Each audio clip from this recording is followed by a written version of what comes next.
Good afternoon, everyone, and welcome to MIT 6S191. My name is Alexander Amini, and I'll be one of your instructors for the course this year, along with Ava. And together, we're really excited to welcome you to this really incredible course. This is a very fast-paced and very intense 1 week that we're about to go through together, right? So we're going to cover the foundations of a also very fast-paced moving field, and a field that has been rapidly changing over the past 8 years that we have taught this course at MIT. Now, over the past decade, in fact, even before we started teaching this course, AI and deep learning has really been revolutionizing so many different advances and so many different areas of science, mathematics, physics, and so on. And not that long ago, we were having challenges and problems that we did not think were necessarily solvable in our lifetimes that AI is now actually solving beyond human performance today. And each year that we teach this course, this lecture in particular is getting harder and harder to teach because for an introductory level course, this lecture number 1, is the lecture that's supposed to cover the foundations. And if you think to any other introductory course, like an introductory course 101 on mathematics or biology, those lecture ones don't really change that much over time. But we're in a rapidly changing field of AI and deep learning where even these types of lectures are rapidly changing. So let me give you an example of how we introduced this course only a few years ago. Hi, everybody, and welcome to MIT 6S191, the official introductory course on deep learning taught here at MIT. Deep learning is revolutionizing so many fields, from robotics to medicine and everything in between. You'll learn the fundamentals of this field and how you can build some of these incredible algorithms. In fact, this entire speech and in video are not real and were created using deep learning and artificial intelligence. And in this class, you'll learn how. It has been an honor to speak with you today, and I hope you enjoy the course. The really surprising thing about that video to me when we first did it was how viral it went a few years ago. So just in a couple months of us teaching this course a few years ago, that video went very viral, right? It got over 1 million views within only a few months. People were shocked with a few things, but the main one was the realism of AI to be able to generate content that looks and sounds extremely hyper-realistic, right? And when we did this video, when we created this for the class only a few years ago, this video took us about $10,000 in compute to generate, just about a minute-long video. Extremely, I mean, if you think about it, I would say it's extremely expensive to compute something what we look at like that. And maybe a lot of you are not really even impressed by the technology today because you see all of the amazing things that AI and deep learning are producing.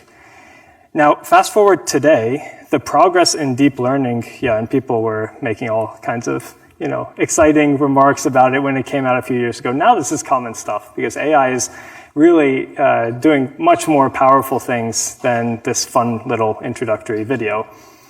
So today, fast forward 4 years, about 4 years to today, right? Now where are we?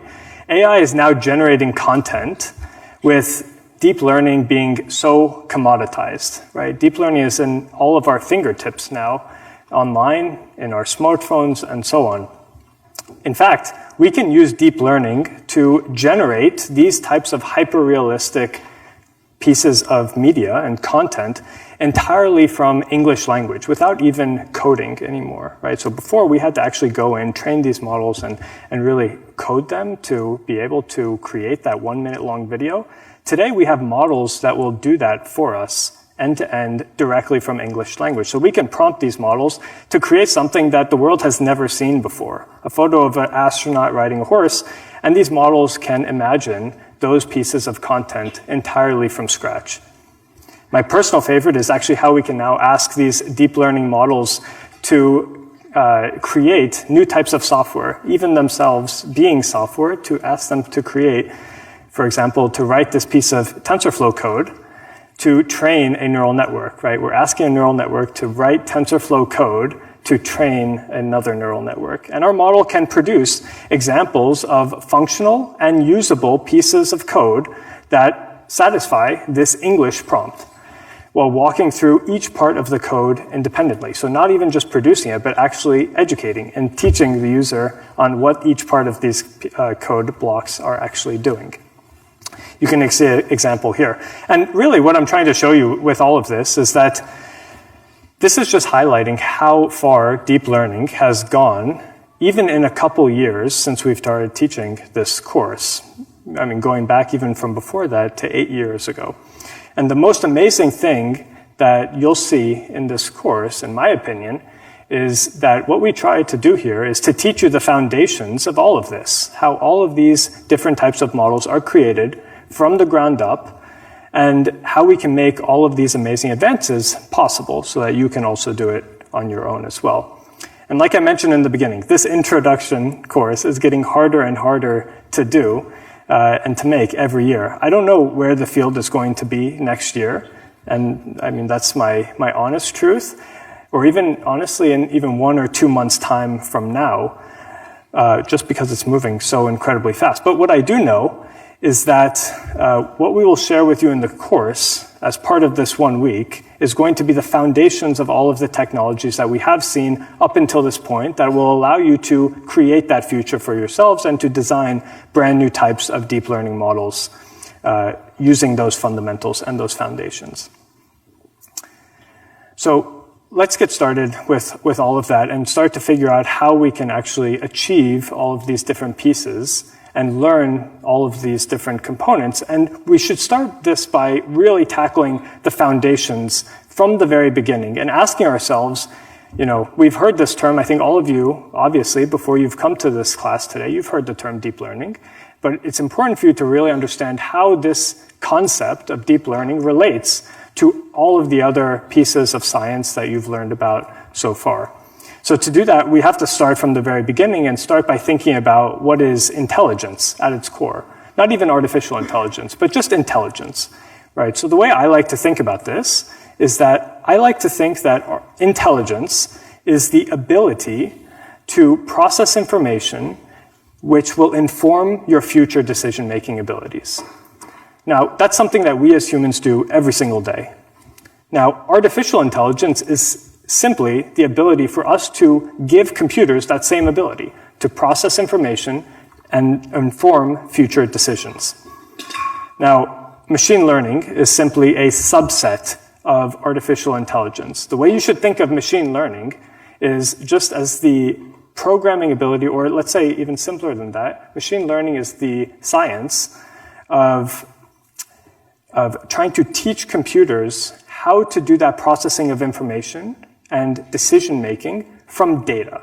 So instead of hard-coding some of these rules into machines and programming them, like we used to do in software engineering classes, now we're going to try and do that processing of information and informing of future decision-making abilities directly from data.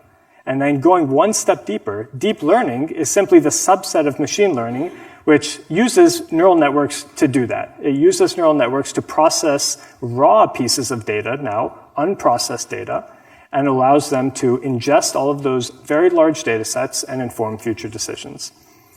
Now, that's exactly what this class is really all about. If you think of, if I had to summarize this class in just one line, it's all about teaching machines how to process data, process information, and inform decision-making abilities from that data, and learn it from that data.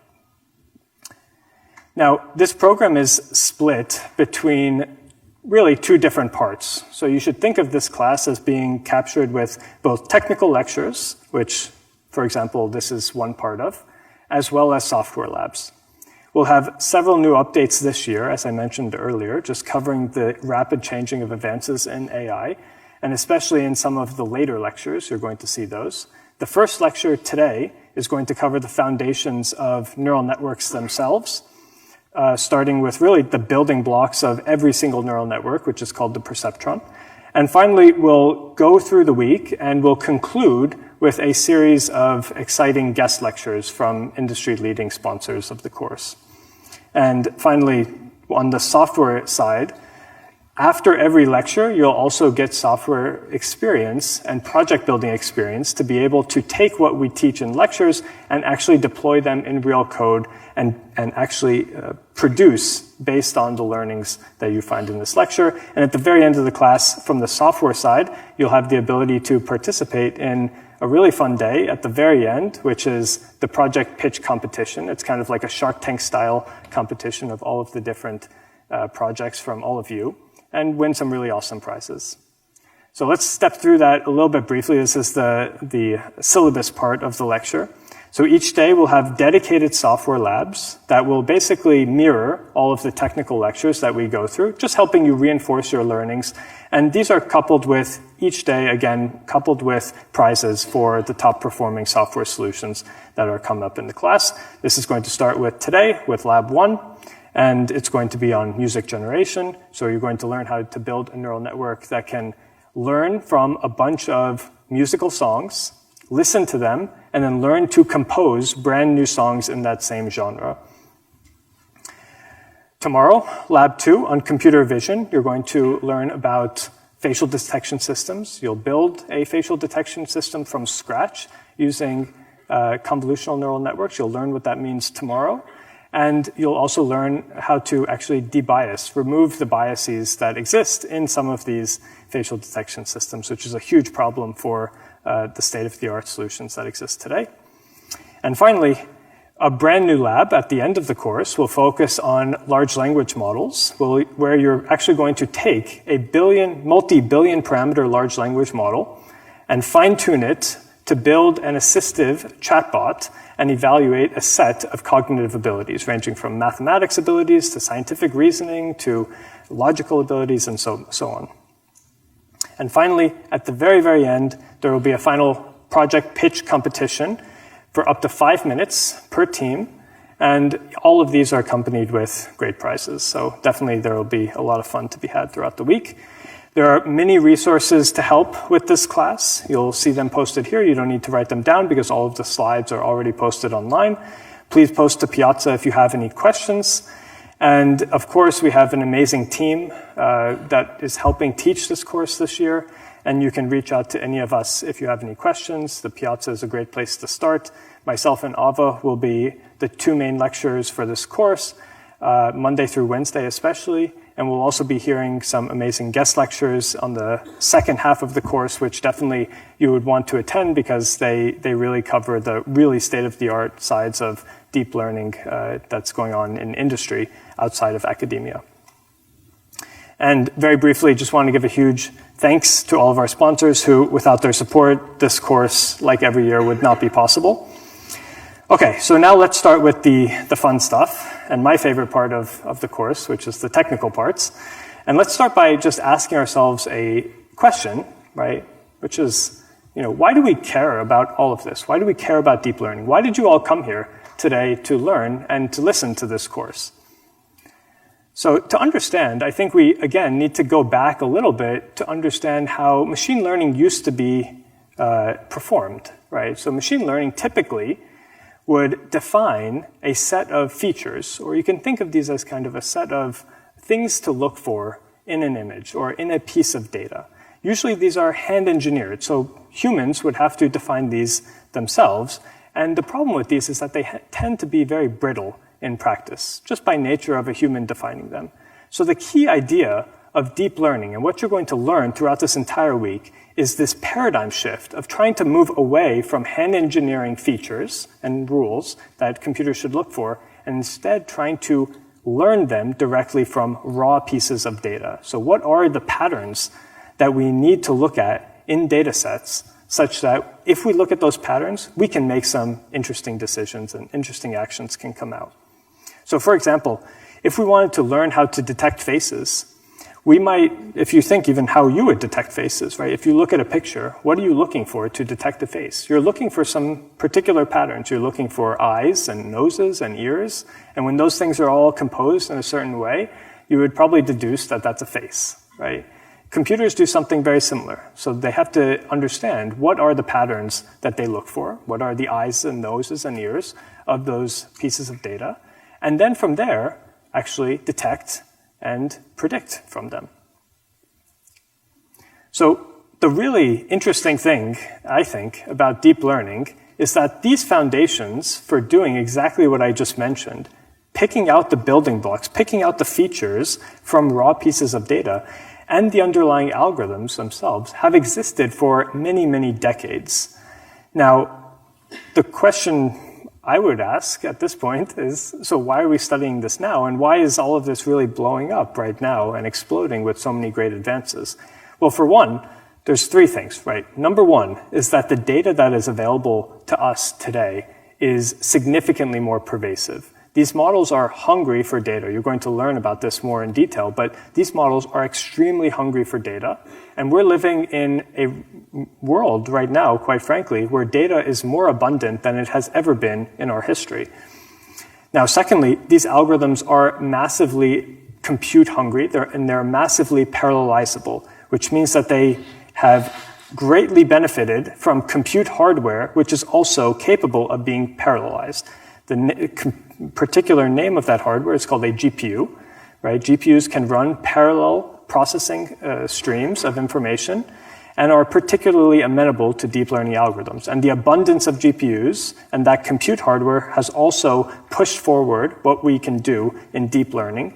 And finally, the last piece is the software, right? It's the open source tools that are really used as the foundational building blocks of deploying and building all of these underlying models that you're going to learn about in this course. And those open source tools have just become extremely streamlined, making this extremely easy for all of us to learn about these technologies within an amazing one-week course like this.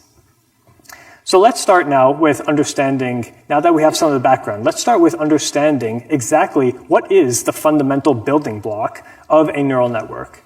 Now, that building block is called a perceptron, right? Every single neural network is built up of multiple perceptrons, and you're going to learn how those perceptrons, number one, compute information themselves, and how they connect to these much larger billion-parameter neural networks. So the key idea of a perceptron, or even simpler, think of this as a single neuron, right? So a neural network is composed of many, many neurons, and a perceptron is just one neuron. So that idea of a perceptron is actually extremely simple, and I hope that by the end of today, this idea and this processing of a perceptron becomes extremely clear to you. So let's start by talking about just the forward propagation of information through a single neuron. Now, single neurons ingest information. They can actually ingest multiple pieces of information. So here you can see this neuron taking as input 3 pieces of information, x1, x2, and xm. Right, so we define this set of inputs called x, 1 through m, and each of these inputs, each of these numbers is going to be element-wise multiplied by a particular weight. So this is going to be denoted here by w1 through wm. So this is a corresponding weight for every single input, and you should think of this as really, every weight being assigned to that input, right? The weights are part of the neuron itself. Now, you multiply all of these inputs with their weights together, and then you add them up. We take this single number after that addition, and you pass it through what's called a nonlinear activation function to produce your final output, which here we're calling y. Now, what I just said is not entirely correct, right? So I missed out one critical piece of information. That piece of information is that we also have what you can see here is called this bias term. That bias term is actually what allows your neuron to shift its activation function horizontally on that x-axis, if you think of it, right? So on the right side, you can now see this diagram illustrating mathematically that single equation that I talked through kind of conceptually. Right now you can see it mathematically written down as one single equation. And we can actually rewrite this using linear algebra, using vectors and dot products. So let's do that. Right? So now our inputs are going to be described by a capital X, which is simply a vector of all of our inputs, x1 through xm. And then our weights are going to be described by a capital W, which is going to be W1 through Wm. The input is obtained by taking the dot product of X and W, right? That dot product does that element-wise multiplication and then sums all of the element-wise multiplications. And then here's the missing piece, is that we're now going to add that bias term. Here we're calling the bias term W0, right? And then we're going to apply the nonlinearity, which here denoted as G, excuse me. So I've mentioned this nonlinearity a few times, this activation function. Let's dig into it a little bit more so we can understand what is actually this activation function doing.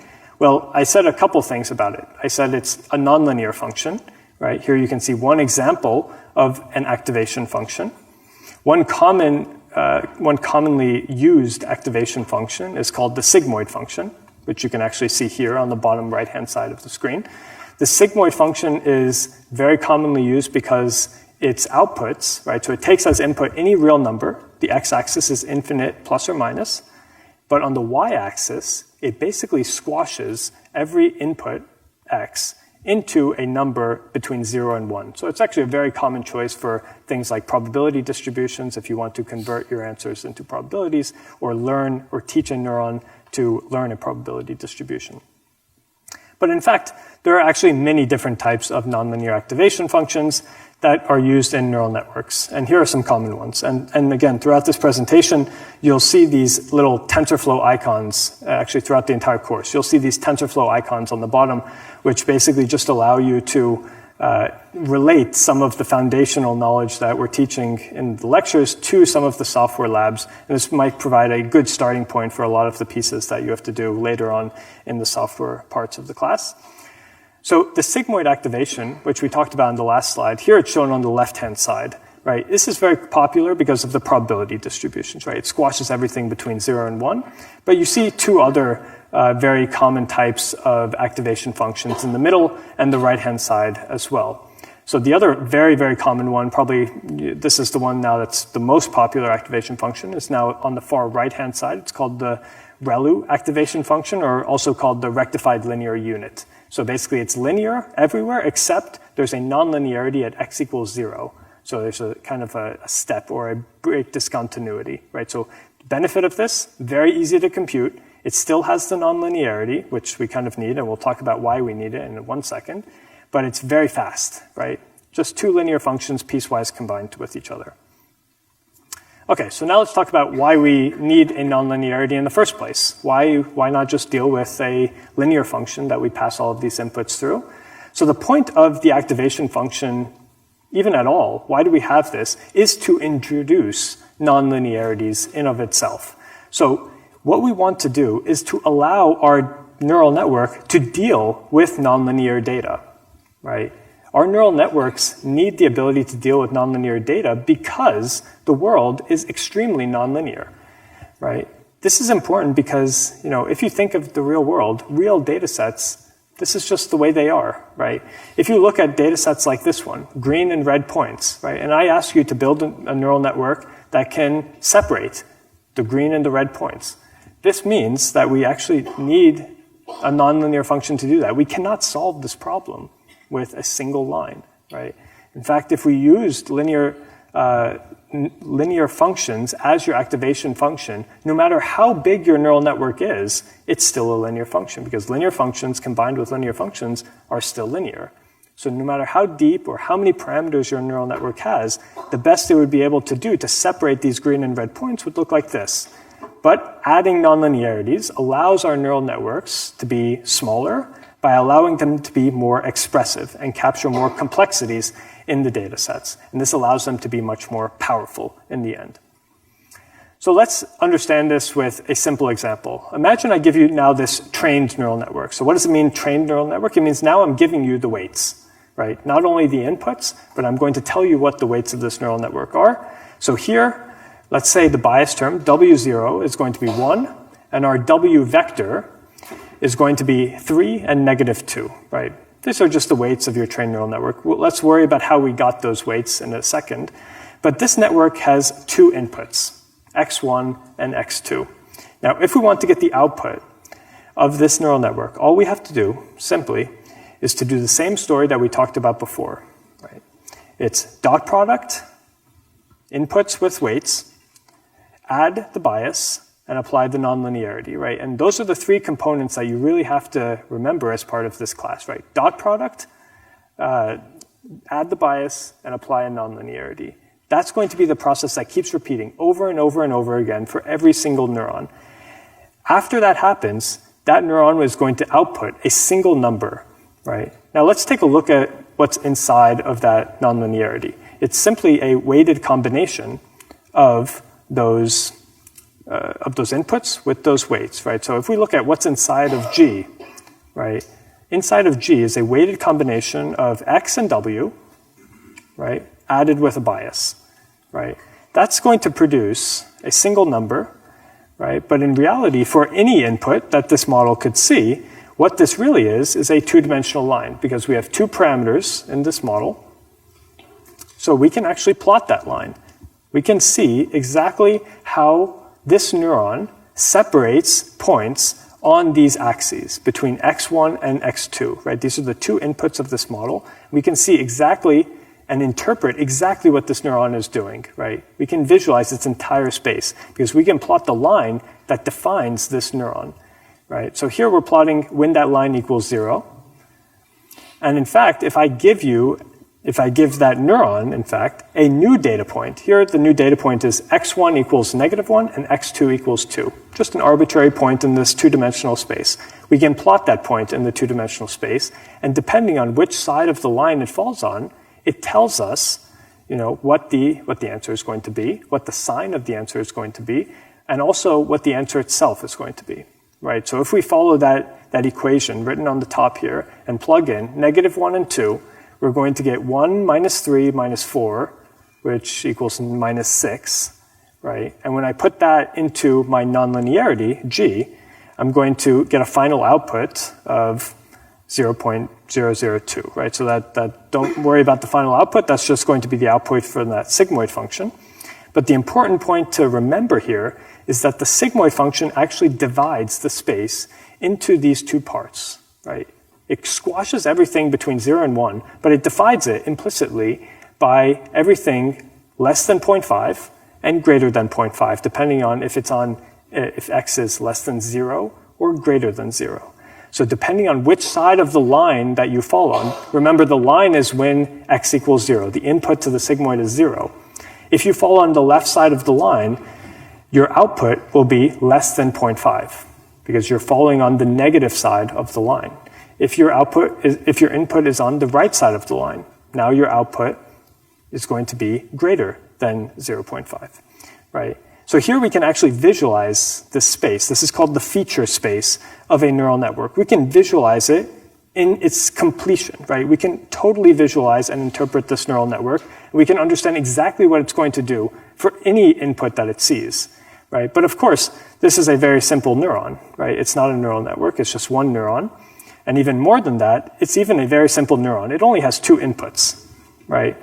So in reality, the types of neurons that you're going to be dealing with in this course are going to be neurons and neural networks with millions or even billions of these parameters, right, of these inputs, right? So here we only have two weights, W1, W2, but today's neural networks have billions of these parameters.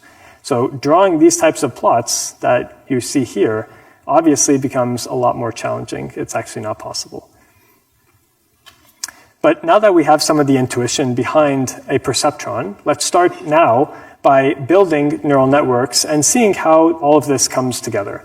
So let's revisit that previous diagram of a perceptron. Now, again, if there's only one thing to take away from this lecture right now, it's to remember how a perceptron works. That equation of a perceptron is extremely important for every single class that comes after today. And there's only 3 steps. It's dot product with the inputs, add a bias, and apply your nonlinearity. Let's simplify the diagram a little bit. I'll remove the weight labels from this picture, and now you can assume that if I show a line, every single line has an associated weight that comes with that line. Right? I'll also remove the bias term for simplicity. Assume that every neuron has that bias term. I don't need to show it.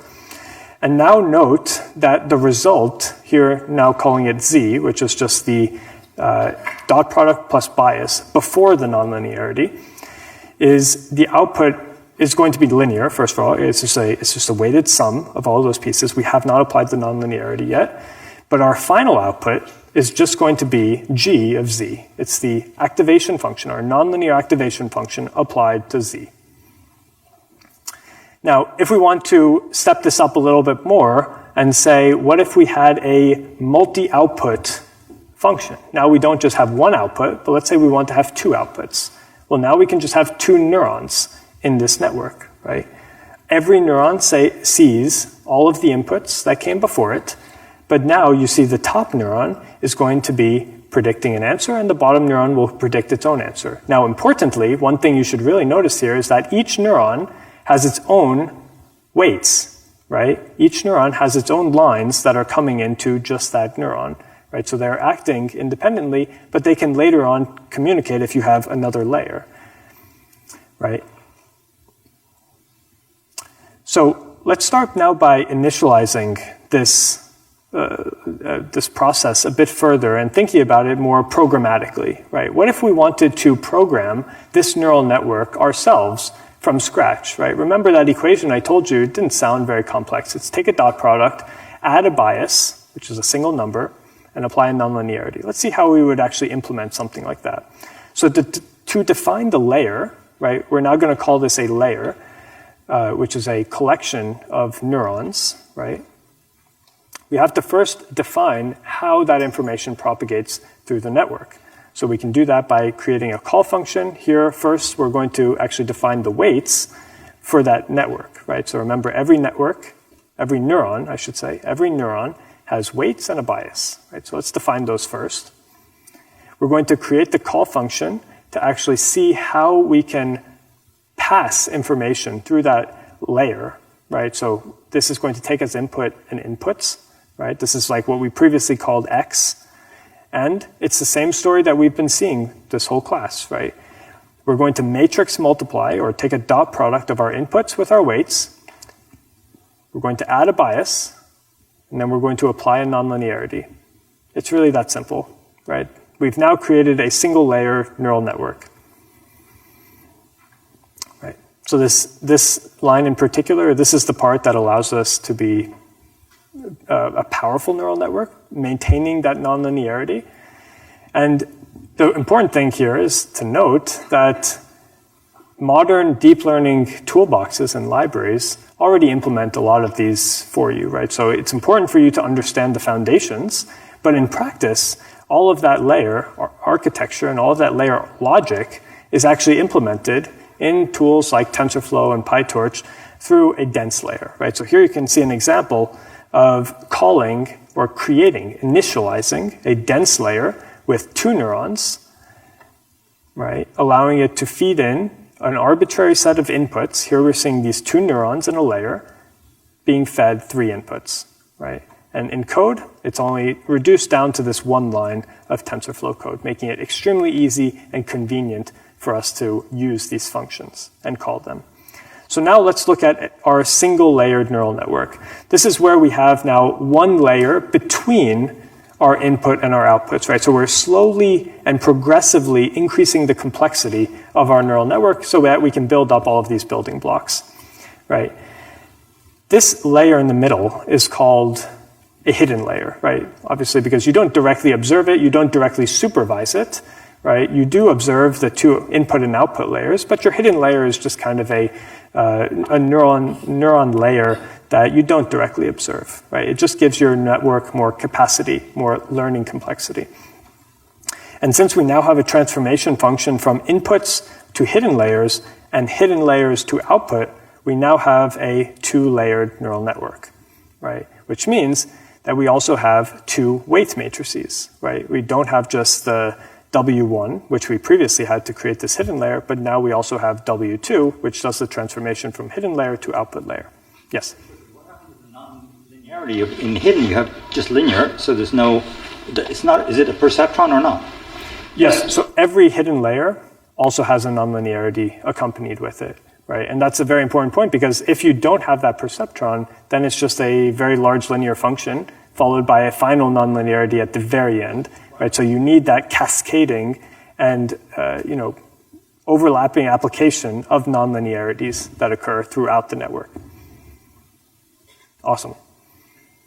Okay, so now let's zoom in, look at a single unit in the hidden layer. Take this one, for example. Let's call it Z2, right? It's the second neuron in the first layer, right? It's the same perceptron that we saw before. We compute its answer by taking a dot product of its weights with its inputs, adding a bias, and then applying a nonlinearity. If we took a different hidden node, like Z3, the one right below it, we would compute its answer exactly the same way that we computed Z2, except its weights would be different than the weights of Z2. Everything else stays exactly the same. It sees the same inputs.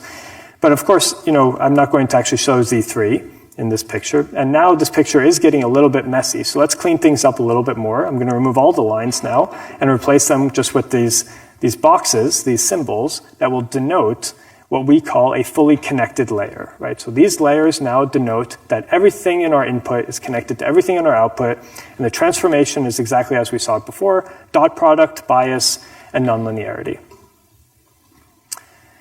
And again, in code, to do this is extremely straightforward with the foundations that we've built up from the beginning of the class. We can now just define two of these dense layers, right? Our hidden layer on line 1 with n hidden units, and then our output layer with 2 hidden output units. Does that mean the nonlinearity function must be the same between layers? Nonlinearity function does not need to be the same through each layer. Oftentimes it is because of convenience. There are some cases where you would want it to be different as well, especially in lecture 2. You're going to see nonlinearities be different even within the same layer, let alone different layers. But unless for a particular reason, generally convention is there's no need to keep them differently. Now, let's keep expanding our knowledge a little bit more. If we now want to make a deep neural network, not just a neural network like we saw on the previous slide, now it's deep. All that means is that we're now going to stack these layers on top of each other, one by one, more and more creating a hierarchical model, right?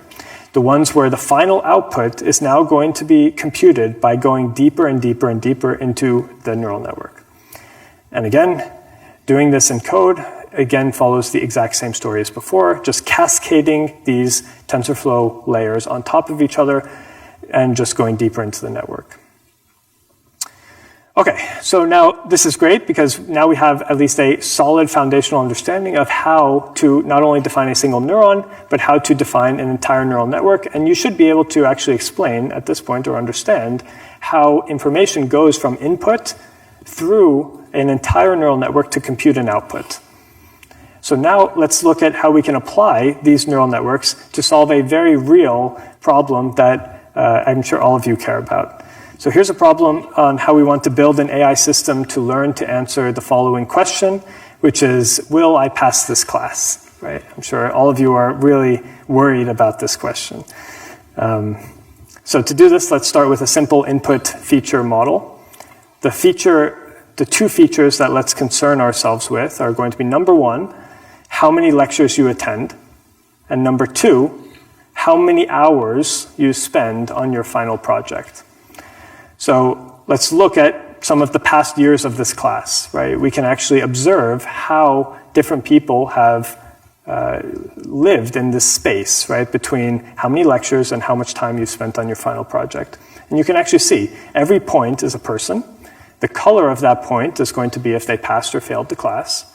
And you can see and visualize kind of this feature space, if you will, that we talked about before. And then we have you. You fall right here. You're the point 4, 5, right in between this feature space. You've attended 4 lectures and you will spend 5 hours on the final project, and you want to build a neural network to determine, given everyone else in the class, right, that I've seen from all of the previous years, you want to have your neural network help you to understand what is your likelihood that you will pass or fail this class. So let's do it. We now have all of the building blocks to solve this problem using a neural network. Let's do it. So we have two inputs. Those inputs are number of lectures you attend and number of hours you spend on your final project. It's 4 and 5. We can pass those two inputs to our two x1 and x2 variables. These are fed into this single hidden layered neural network. It has 3 hidden units in the middle.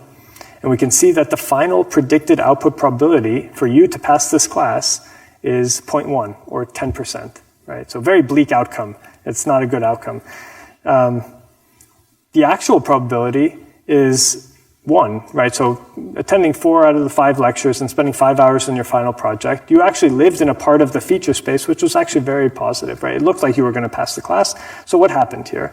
Anyone have any ideas? So why did the neural network get this so terribly wrong, right? Not trained. Exactly. So this neural network is not trained. We haven't shown it any of that data, the green and red data, right? So you should really think of neural networks like babies, right? Before they see data, they haven't learned anything. There's no expectation that we should have for them to be able to solve any of these types of problems before we teach them something about the world. So let's teach this neural network something about the problem first, right? And to train it, we first need to tell our neural network when it's making bad decisions, right? So we need to teach it, right? Really train it to learn exactly like how we as humans learn in some ways, right? So we have to inform the neural network when it gets the answer incorrect so that it can learn how to get the answer correct, right? So the closer the answer is to the ground truth. So, right, so for example, the actual value for you passing this class was probability 100%, but it predicted a probability of 0.1. We compute what's called a loss, right? So the closer these two things are together, the smaller your loss should be, and the more accurate your model should be. So let's assume that we have data not just from one student, but now we have data from many students. Many students have taken this class before, and we can plug all of them into the neural network and show them all to this system. Now we care not only about how the neural network did on just this one prediction, but we care about how it predicted on all of these different people that the neural network has shown in the past as well, during this training and learning process. So when training the neural network, we want to find a network that minimizes the empirical loss between our predictions and those ground truth outputs. And we're going to do this on average across all of the different inputs that the model has seen. If we look at this problem of binary classification, right, between yeses and nos, right, will I pass the class or will I not pass the class? It's a 0 or 1 probability. And we can use what is called the softmax function or the softmax cross-entropy function to be able to inform if this network is getting the answer correct or incorrect, right? The softmax cross-entropy function, think of this as an objective function. It's a loss function that tells our neural network how far away these two probability distributions are, right? So the output is a probability distribution. We're trying to determine how bad of an answer the neural network is predicting so that we can give it feedback to get a better answer. Now let's suppose instead of predicting a binary output, we want to predict a real valued output, like any number. It can take any number plus or minus infinity. So for example, if you wanted to predict the grade that you get in a class, right? It doesn't necessarily need to be between 0 and 1 or 0 and 100 even, right? You could now use a different loss in order to produce that value because our outputs are no longer a probability distribution, right? So for example, what you might do here is compute a mean squared error loss function between your true value or your true grade of the class and the predicted grade, right? These are two numbers. They're not probabilities necessarily. You compute their difference, you square it to look at a distance between the two, an absolute distance, right? The sign doesn't matter. And then you can minimize this thing, right? Okay, great. So let's put all of this loss information with this problem of finding our network weights into a unified problem and a unified solution to actually train our neural network. So we know that we want to find a neural network that will solve this problem on all this data on average, right? That's how we contextualized this problem earlier in the lectures. This means effectively that we're trying to solve, or we're trying to find, what are the weights for our neural network? What are this big vector W that we talked about earlier in the lecture? What is this vector W? Compute this vector W for me based on all of the data that we have seen, right? Now, the vector W is also going to determine what is the loss, right? So given a single vector W, we can compute how bad is this neural network performing on our data, right? So what is the loss? What is this deviation from the ground truth of our network based on where it should be?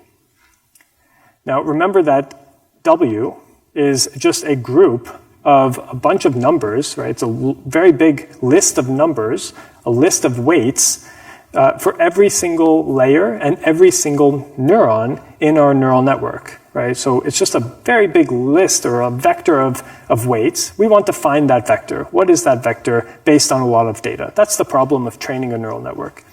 And remember, our loss function is just a simple function of our weights. If we have only 2 weights in our neural network, like we saw earlier in the slide, then we can plot the loss landscape over this 2-dimensional space, right? So we have 2 weights, W1 and W2, and for every single configuration or setting of those 2 weights, our loss will have a particular value, which here we're showing is the height of this graph, right? So for any W1 and W2, what is the loss? And what we want to do is find the lowest point. What is the best loss? What are the weights such that our loss will be as good as possible? So the smaller the loss, the better. So we want to find the lowest point in this graph. Now, how do we do that, right? So the way this works is we start somewhere in this space. We don't know where to start, so let's pick a random place to start, right? Now, from that place, let's compute what's called the gradient of the landscape at that particular point. This is a very local estimate of where is going up, basically. Where is the slope increasing at my current location, right? That informs us not only where the slope is increasing, but more importantly, where the slope is decreasing. If I negate the direction, if I go in the opposite direction, I can actually step down into the landscape and change my weights such that I lower my loss. So let's take a small step, just a small step, in the opposite direction of the part that's going up. Let's take a small step going down, and we'll keep repeating this process. We'll compute a new gradient at that new point, and then we'll take another small step, and we'll keep doing this over and over and over again until we converge at what's called a local minimum, right? So based on where we started, it may not be a global minimum of everywhere in this loss landscape, but let's find ourselves now in a local minimum. And we're guaranteed to actually converge by following this very simple algorithm at a local minimum. So let's summarize now this algorithm. This algorithm is called gradient descent. Let's summarize it first in pseudocode, and then we'll look at it in actual code in a second. So there's a few steps. First step is we initialize our location somewhere randomly in this weight space, right? We compute the gradient of our loss with respect to our weights, okay? And then we take a small step in the opposite direction, and we keep repeating this in a loop over and over and over again, and we say we'll keep doing this until convergence, right? Until we stop moving, basically, and our network basically finds where it's supposed to end up. We'll talk about this small step, right? So we're multiplying our gradient by what I keep calling is a small step. We'll talk about that a bit more in later part of this lecture. But for now, let's also very quickly show the analogous part in code as well. And it mirrors very nicely, right? So we'll randomly initialize our weights. This happens every time you train a neural network. You have to randomly initialize the weights. And then you have a loop, right? Here showing it without even convergence, right? We're just going to keep looping forever, where we say, okay, we're going to compute the loss at that location, compute the gradient, so which way is up, and then we just negate that gradient, multiply it by some what's called learning rate, LR, denoted here. It's a small step, and then we take a direction in that small step. So let's take a deeper look at this term here. This is called the gradient, right? This tells us which way is up in that landscape. And this, again, it tells us even more than that. It tells us how is our landscape, how is our loss changing as a function of all of our weights. But I actually have not told you how to compute this. So let's talk about that process. That process is called backpropagation. We'll go through this very, very briefly. And we'll start with the simplest neural network that's possible, right? So we already saw the simplest building block, which is a single neuron. Now let's build the simplest neural network, which is just a one neuron neural network, right? So it has one hidden neuron. It goes from input to hidden neuron to output. And we want to compute the gradient of our loss with respect to this weight, W2. Okay, so I'm highlighting it here. So we have two weights. Let's compute the gradient first with respect to W2. And that tells us how much does a small change in W2 affect our loss. Does our loss go up or down if we move our W2 a little bit in one direction or another? So let's write out this derivative. We can start by applying the chain rule backwards from the loss through the output.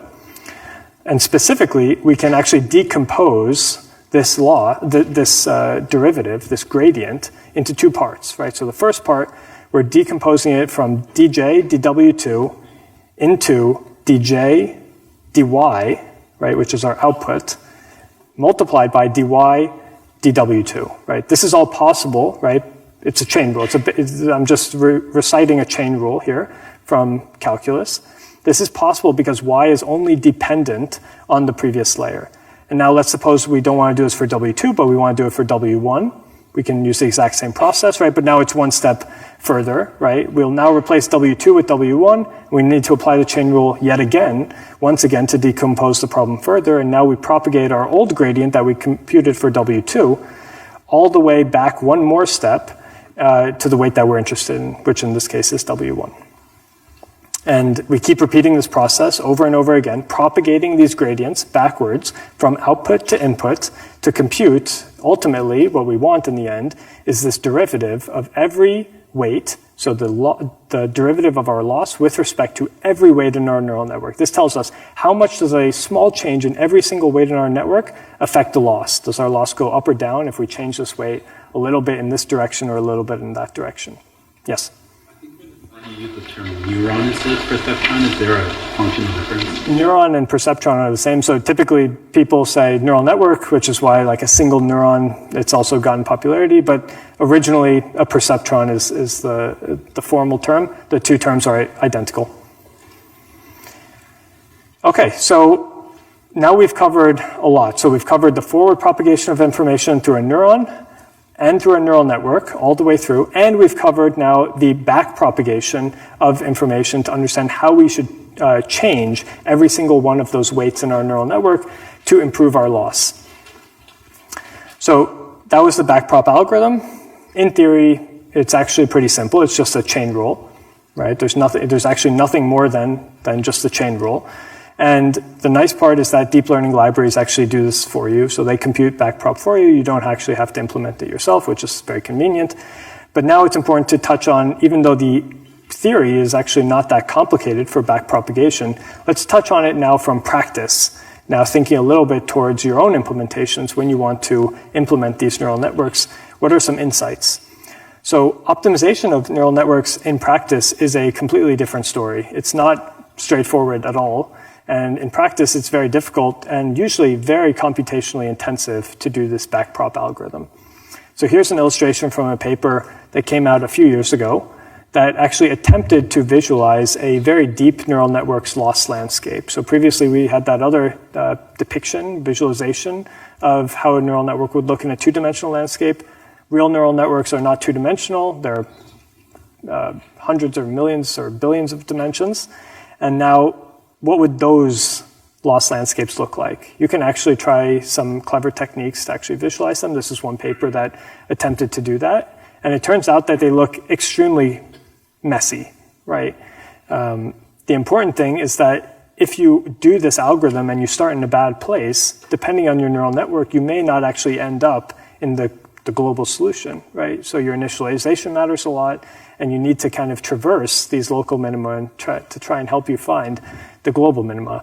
Or even more than that, you need to construct neural networks that have loss landscapes that are much more amenable to optimization than this one, right? So this is a very bad loss landscape. There are some techniques that we can apply to our neural networks that smooth out their loss landscape and make them easier to optimize. So recall that update equation that we talked about earlier with gradient descent, right? So there is this parameter here that we didn't talk about. We described this as the little step that you could take, right? So it's a small number that you multiply with the direction, which is your gradient. It just tells you, okay, I'm not going to just go all the way in this direction. I'll just take a small step in this direction. So in practice, even setting this value, right, it's just one number. Setting this one number can be rather difficult, right? If we set the learning rate too small, then the model can get stuck in these local minima, right? So here it starts, and it kind of gets stuck in this local minima. It converges very slowly, even if it doesn't get stuck. If the learning rate is too large, it can kind of overshoot, and in practice, it even diverges and explodes, and you don't actually ever find any minima.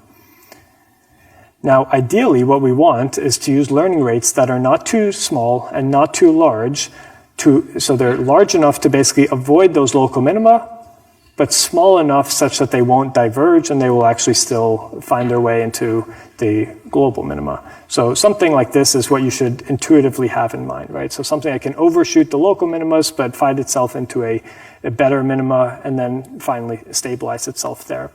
So how do we actually set these learning rates, right, in practice? What does that process look like?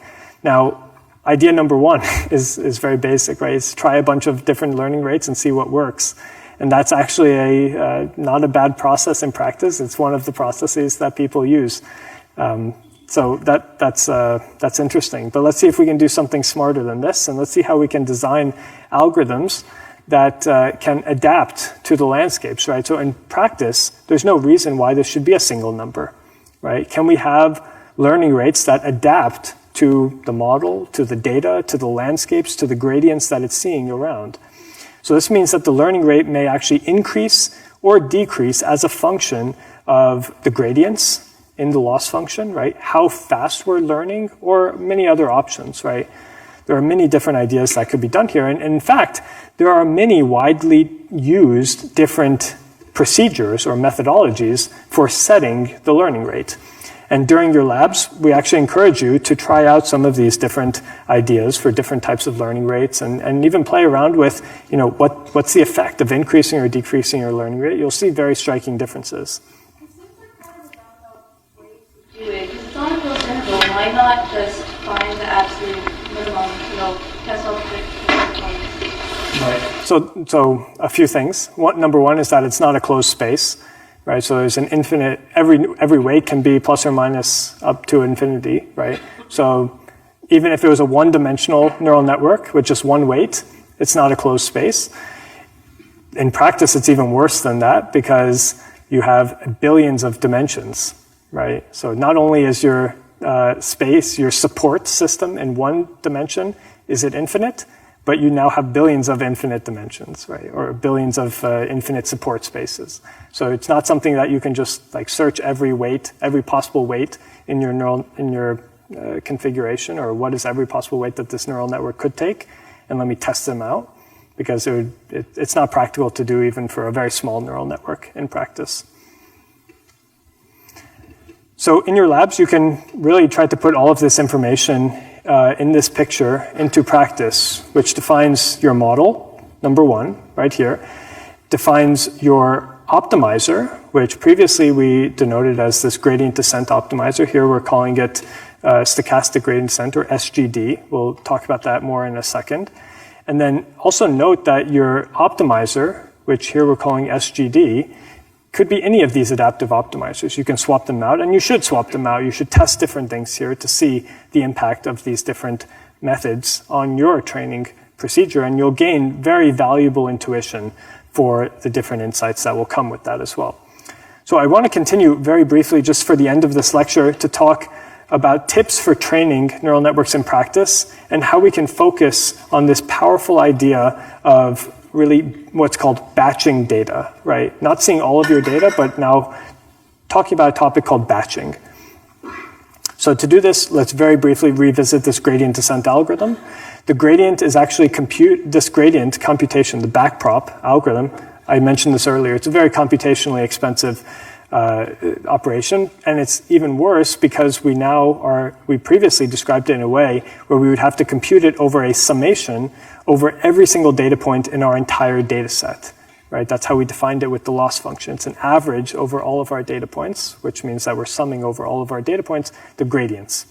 So in most real-life problems, this would be completely infeasible to do because our data sets are simply too big and the models are too big to compute those gradients on every single iteration. Remember, this isn't just a one-time thing, right? It's every single step that you do. You keep taking small steps, so you keep needing to repeat this process.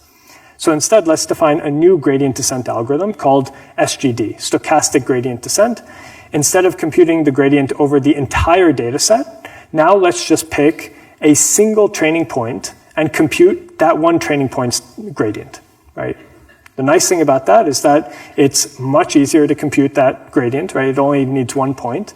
And the downside is that it's very noisy. It's very stochastic, since it was computed using just that one example, right? So you have that trade-off that exists. So what's the middle ground, right? The middle ground is to take not one data point and not the full data set, but a batch of data, right? So take what's called a mini batch, right? This could be something in practice like 32 pieces of data is a common batch size. And this gives us an estimate of the true gradient, right? So you approximate the gradient by averaging the gradient of these 32 samples. It's still fast because 32 is much smaller than the size of your entire data set, but it's pretty quick now, right? It's still noisy, but it's okay usually in practice because you can still iterate much faster.